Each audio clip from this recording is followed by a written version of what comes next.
While the Galactic Civil War seemed won by the Rebel Alliance at the Battle of Endor, the Empire's remnants continued to resist the New Republic's advances. Operation Cinder was conceived by Emperor Palpatine long before his death. This Scorched Earth campaign was designed to leave the Empire's worlds in ruin. Fueled by the Empire's desire to deny his enemies the satisfaction of his Empire's remnants, the Emperor's message was clear. If he could not rule, then neither would the galaxy prosper from his Empire's ashes. Upon Palpatine's death, members of an elite faction known as the Sentinels activated Operation Cinder. These Sentinels were robotic enforcers programmed with Palpatine's last commands, bearing his likeness to strike fear and obedience into the remaining Imperial officers. They delivered orders to deploy climate-manipulating satellites on various planets, sparking massive environmental devastation. These satellites generated destructive weather patterns, hurricanes, earthquakes, and electrical storms that ravaged ecosystems, cities, and infrastructures. Operation Cinder indiscriminately targeted both New Republic strongholds and Imperial loyal worlds, causing mass devastation across the galaxy. Planets such as Naboo, Vardos, and Burnin Khan suffered some of the worst effects. Naboo, the Emperor's own homeworld, faced torrential storms and wildfires, devastating its people and beautiful landscapes. Vardos, a loyal Imperial planet that had been steadfast in its devotion to Palpatine's rule, marked a turning point for a lot of Imperials.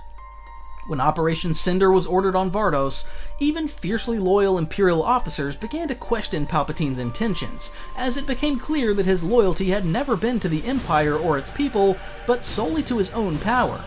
This disillusionment fractured the remaining Imperial forces. Some Imperial loyalists, like Iden Versio of the Inferno Squad, defected to the New Republic, realizing that Palpatine's vision of control was one of self-destruction rather than loyalty to the Empire's citizens.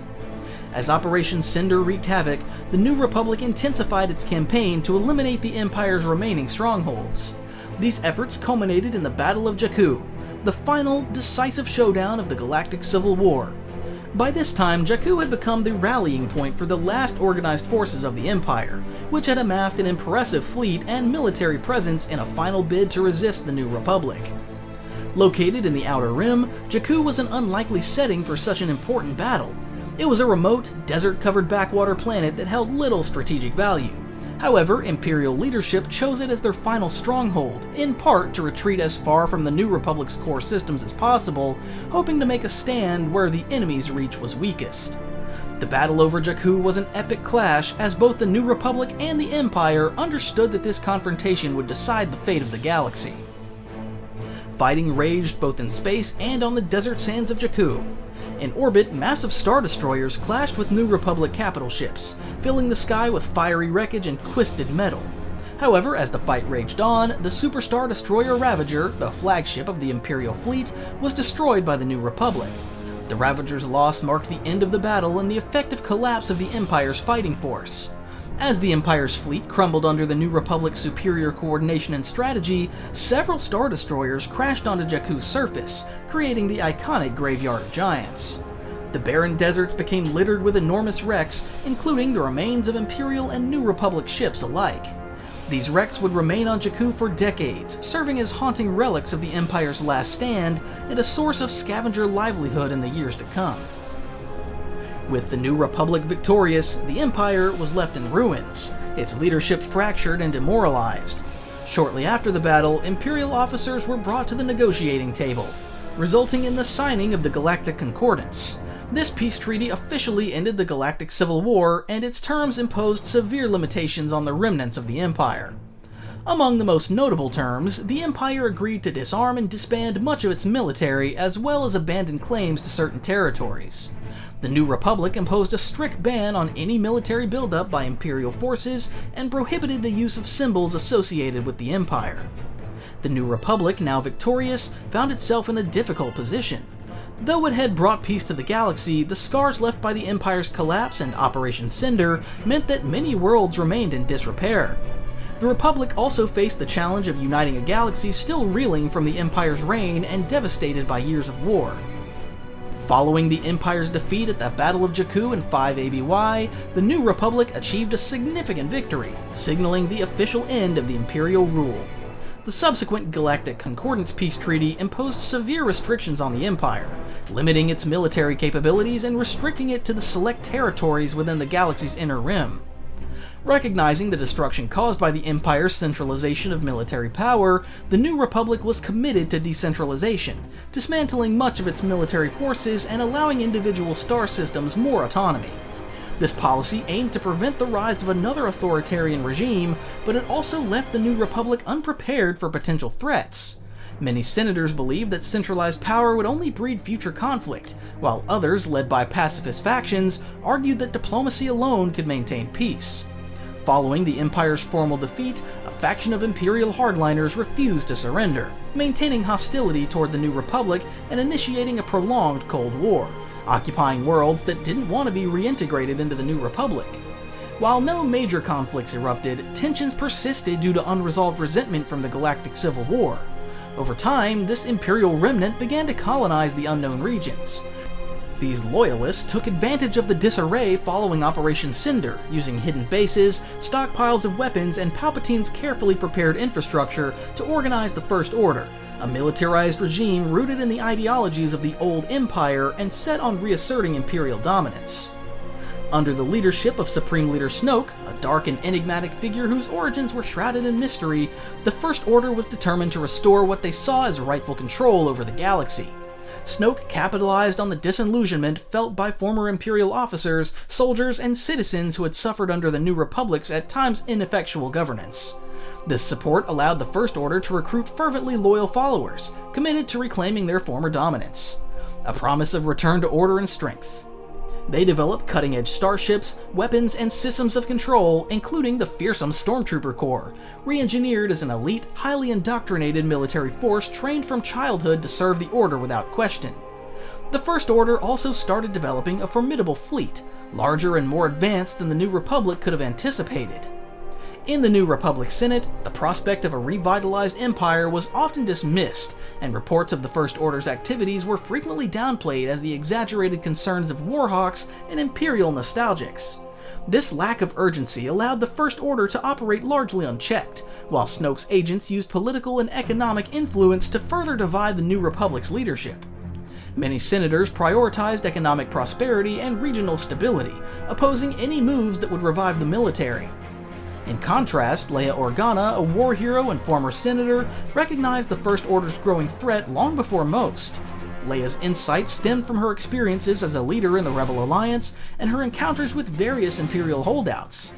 When her warnings were ignored by the New Republic Senate, Leia and some Old Alliance members established a resistance, a loosely organized independent militia composed of former Rebel veterans, sympathizers, and young idealists.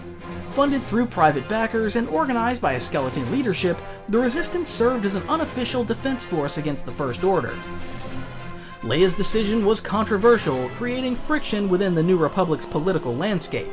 Some viewed the resistance as an unnecessary provocation that would only draw the galaxy back to war. Over time, Leia's foresight proved valuable, as resistance operatives uncovered increasingly alarming evidence of the First Order's military growth and ambitions. However, Leia's reputation within the Senate was severely undermined when her parentage as the daughter of Darth Vader was publicly exposed, causing many to question her motivations and reinforcing resistance to her warnings. The Cold War period was marked by intelligence gathering and occasional skirmishes in remote star systems, as the Resistance and First Order both operated below the radar of New Republic's attention. Resistance pilots conducted dangerous reconnaissance missions, gathering critical intelligence about the First Order's military activities in the unknown regions. Despite mounting evidence gathered by the Resistance showing that the First Order was violating the Galactic Concordance through militarization, the New Republic remained largely indifferent. The Senate, influenced by pacifists and isolationists, resisted proposals to establish a robust defense program, often dismissing the Resistance as alarmist. The prevailing view was that the era of galactic wars had ended with the Empire, and that any attempt to escalate defenses would lead to unnecessary expenses or destabilize regional peace. This complacency proved disastrous, as the First Order gradually reached a position of absolute strength, unhindered by external interference. Behind closed doors, Supreme Leader Snoke and his commanders prepared for open war, confident that the New Republic was unprepared for a renewed galactic conflict. By 34 ABY, the Cold War reached a breaking point as the First Order's leadership judged that their forces were ready to strike. The finalization of the construction of Starkiller Base, a superweapon capable of destroying entire star systems, signaled that the First Order no longer intended to hide. The Resistance War, also known as the First Order Resistance War, erupted in 34 ABY with a destructive attack on the New Republic, throwing the galaxy into chaos and reigniting large-scale galactic warfare. Starkiller Base, a technological marvel and a devastating weapon, was engineered by the First Order in secret within the planet Ilum. Capable of harnessing and unleashing the power of a star, Starkiller Base fired a single cataclysmic blast that obliterated the entire Hosnian system in moments. Billions of lives were lost, including high-ranking officials, military personnel, and civilians from every part of the Republic. This catastrophic event effectively wipes the New Republic's central government off the galaxy. News of the attack spread quickly, instilling widespread fear and chaos. Star systems that had aligned themselves with the New Republic faced an uncertain future without a governing body or standing military to protect them. Many worlds, especially those on the Republic's outer reaches, felt isolated and defenseless as the First Order began to seize control over key trade routes, resources, and strategic planets. Realizing the gravity of the situation, General Leia Organa quickly mobilized the Resistance. Comprised of former Rebel Alliance veterans, pilots, technicians, and a new generation of fighters, the Resistance was a relatively small, loosely organized force compared to the First Order's massive military. But with the entirety of the New Republic government obliterated, they were the galaxy's last line of defense. Knowing that they were outmatched in both numbers and resources, Leia and her commanders decided to likely have to rely on guerrilla tactics, intelligence operations, and covert alliances with sympathetic planetary systems, just like in the days of the Rebel Alliance. The Resistance's first critical victory came when they destroyed Starkiller Base itself. A daring assault led by Han Solo, Chewbacca, a young Jedi named Rey, and a former Stormtrooper Finn, who managed to infiltrate the base, disable its defenses, and allow Resistance X-Wings to strike a fatal blow, resulting in the base's destruction. This victory provided a temporary reprieve from the First Order's overwhelming firepower, but came at the cost of Han Solo's life, a loss that would reverberate through the ranks of the Resistance. Following the destruction of Starkiller Base, the First Order retaliated swiftly, forcing the Resistance to evacuate their primary base on the planet Dakar. Under relentless pursuit by the First Order fleet, the Resistance narrowly escaped, though their forces suffered heavy losses. During this period, the First Order revealed a new technological advantage, a hyperspace tracking system, which allowed their fleet to follow the Resistance even through hyperspace. This constant chase marked the start of a grueling and desperate period for the Resistance, as they were hounded across the galaxy by the First Order with limited resources and few places to seek refuge. With fuel reserves dwindling and Leia in a coma due to a previous attack, internal conflicts arose over command decisions from Admiral Holdo.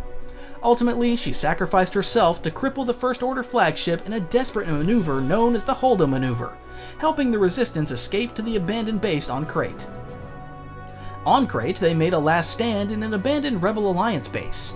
Outnumbered and cornered, the Resistance forces prepared to face the full might of the First Order. The First Order deployed AT-M6 walkers and a massive ground assault force, intent on crushing the Resistance once and for all.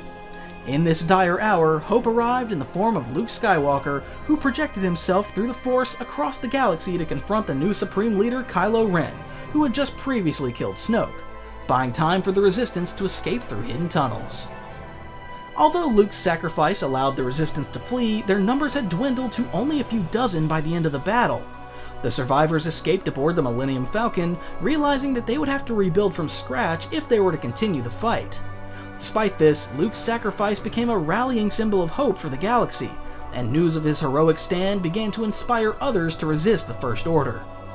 As the Resistance licked its wounds, it became clear that the threat of the First Order extended beyond Supreme Leader Snoke and Kylo Ren. A new and darker power revealed itself in the form of Emperor Palpatine, who had somehow survived his apparent death and was secretly building an even greater threat on the hidden world of Exegol. Here, in the unknown regions, Palpatine amassed the Sith Eternal Fleet, a colossal armada of Star Destroyers equipped with planet-destroying weapons, each capable of annihilating entire worlds. It turns out that Palpatine had been behind Snoke the whole time, and that he had orchestrated the rise of the First Order as well. The Sith Eternal fleet was the culmination of Palpatine's long-term vision, with each Star Destroyer prepared to enforce a new era of Sith domination across the galaxy. Exegol became the focal point of the Resistance's final campaign.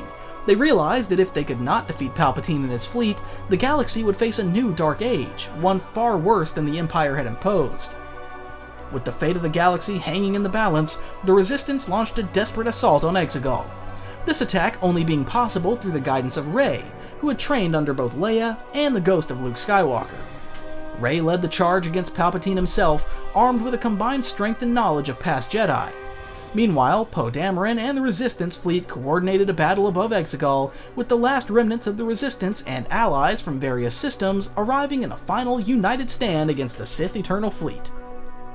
The battle was fierce and chaotic, as Resistance pilots fought the Sith fleet while Rey confronted Palpatine on the planet's surface. Using the power of the Jedi who came before her, Rey, with the help of a turned Kylo Ren, ultimately defeated Palpatine, ending his influence over the galaxy for a final time. She barely survived the encounter, but was ultimately saved by the sacrifice of Ben Solo, who redeemed himself in his final moments by transferring his life force to save her life. With the destruction of the Sith Eternal fleet and Palpatine's final defeat, the First Order was thrown into disarray, its leadership shattered and its forces scattered across the galaxy. Though the First Order and Sith Eternal had been defeated, the galaxy faced a precarious future. The New Republic had been annihilated, and the Resistance, though victorious, was severely depleted, with most of its leadership including Leia being dead. Without a central governing body, the galaxy faced a new challenge: rebuilding and restoring order after years of war and division. In the war's aftermath, Rey, now the last known Jedi, was tasked with preserving the legacy of the Jedi Order while seeking a new balance between light and dark in the Force. Her journey represented the galaxy's own challenge, learning from the past while forging a new path forward. Though the Resistance War had ended, the work of building a lasting peace had only just begun, with the galaxy standing at a crossroads, caught between the scars of its recent past and the hope of a brighter future. And there we have it. Like the video for more content in the future. Thanks, and till next time.